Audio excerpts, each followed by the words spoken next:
Je m'appelle Pape Béranger Ngom, je suis hôtelier de formation, président de l'association des professionnels de l'hôtellerie et de la restauration du Sénégal, AFOR, également membre du Conseil national du tourisme. Nous avons mis en place un événement qui va se passer le 7 décembre, intitulé Garçons de café. Garçons de café mettre cet événement-là en place pour promouvoir l'expertise locale, tester aussi l'endurance des jeunes garçons qui sont dans les cafés, également susciter les autorités aussi à créer une tribune de promotion pour la destination Sénégal via l'Agence nationale de la promotion touristique, l'ASPT, parce que je suis en parfaite collaboration avec eux. C'est eux-mêmes qui ont l'exclusivité de cet événement-là sur l'égide du ministère du Tourisme et la SAPCO. Donc la course de garçons de café va se passer le 7 décembre à Dakar, à l'hôtel Pullman. Et l'itinéraire sera la place de l'Indépendance, l'avenue William Ponty, après Lamine Gueye, arriver jusqu'au rond-point Sandaga, prendre Lamine Gueye, la cathédrale de Dakar, on passe par le Café de Rome. Pour ne pas accéder carrément au palais présidentiel, on va contourner à l'angle du Café de Rome pour rejoindre la rue Jules Ferry et après passer par la SGBS à la place de l'Indépendance et regagner Pullman. Donc départ Pullman, arrivée Pullman. C'est pour revaloriser les professions des métiers du tourisme. Ceux qui travaillent dans le secteur du tourisme, ce ne sont pas des gens qu'on ramasse dans les rues comme ça.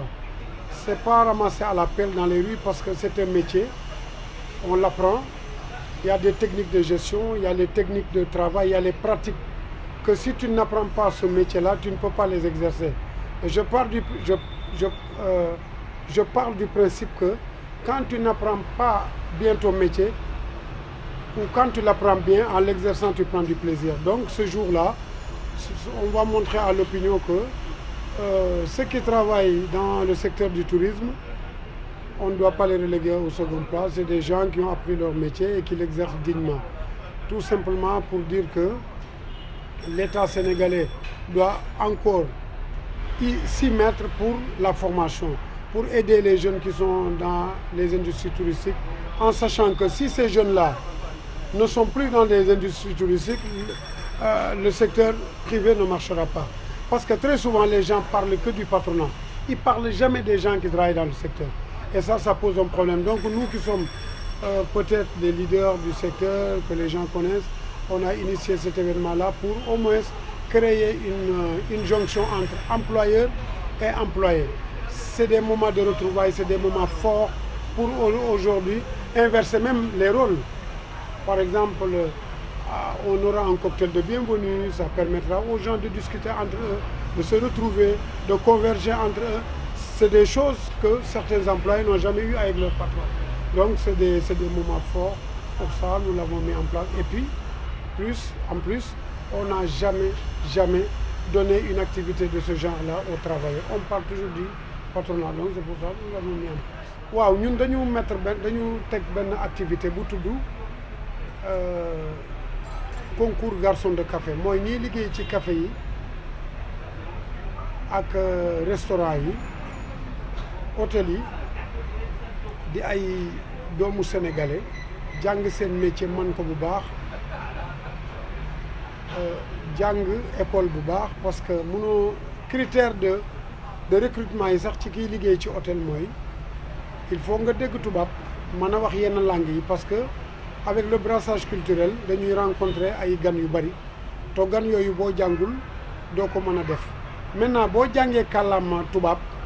jàng métier bi di ko liggéey am na ñu bari ñoo xam ne dañu lay xeeb. dañu relégué liggéey boobu au second plan defe ne ñi ciy liggéey dañ leen di ramasser ci mbedd mi rek di leen indi ci hôtel yi ñuy liggéey xamuñu ne ñooñu dañu jàng def formation bu baax am ay lijaasa yu leen mën a permettre ñu liggéey te aussi liggéey ci hôtel dafa laaj ay techniques yu bari ndax yor plateau di daw ak moom wala yor plateau di servir nit boo ko jàngul defe naa ne mën na déséquilibré ndax ay butéelu coca ci nekk ay butéelu yeneen affaire ci ne mën naa tuuru ci client yi. kon liggéey la boo xam ne dañ ko jàng faut pas que nit ñi opinion ko relégué ko au second plan moo tax tey ñu wone nit ñi ne leen dañ leen di utal tribune de promotion nit ñi ciy liggéey ñëw wone seen bopp wone seen njàmbarte ak li ñu jàng pour nit ñi mën a xam ne kat ndikate liggéey ci hôtel yombul ndax jël plateau def ci ay verre di daw ak moom xam nga ne yombul boo ko jàngul doo ko mën a pratiquer looloo tax ñu ne tey nañu def concours boobu pour ñi koy def wane seen bopp opinion bi xam ne liggéey la beneen bi ci tegu mooy chaque fois nit ñi dañuy wax ci patronat bi du ñu wax mukk ci liggéeykat yi te liggéeykat yi en général ñoom ñooy les créateurs de richesse tey bu mbiru bu tourisme bi doxee ñoo tax ndax boo xoolee liggéeykat yi dañuy mat ay millions mais boo xoolee le patronat xëy na bu ñu matee 100 liggéeykat yi mat nañu ay 4 millions ndax patron benn mooy am hôtel boo xam ne def na ci 200 employés xam nga tey 200 personnes ñoo man kenn nit te ñooñu dëkkuñu fi mais ñun ay doomu dëkk bi amuñu benn moment yoo xam ne ñu ngi leen di defal loo xam ne mën nañ cee am épanouissement foo ci nit ñi gis leen ñu wone seen njàmbarte donc looloo tax tey vraiment ñu initier loolu di ko def le 7 décembre affaire bi nag ñu ngi koy defee hôtel Pullman mise en place bi 15h la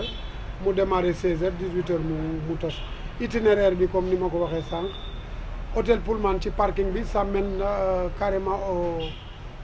ci place de l'indépendance bi jaar William Ponty wax naa ko sànq ça a été rebaptisé am na beneen tour bu ñu tuddee William Ponty dem ba rond-point Sandaga après jaar Lamine Gueye ñëw cathédrale de Dakar jaar fii ci boulevard de la République bi ñu continuer ci angle Café de Rome bi parce que du ñu continuer palais parce que manifestation yi dañuy bañ débordement ndax palais quand même fa la suñu njiitu réew nekk ñun ñëpp jaar rue Jules Ferry bi daal di jël SGBS après dugaat ci biir parking bi Pullman bi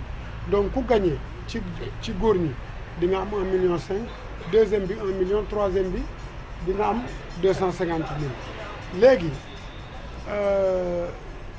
ci jigéen ñi aussi la même chose donc la mise reste 5,5 millions.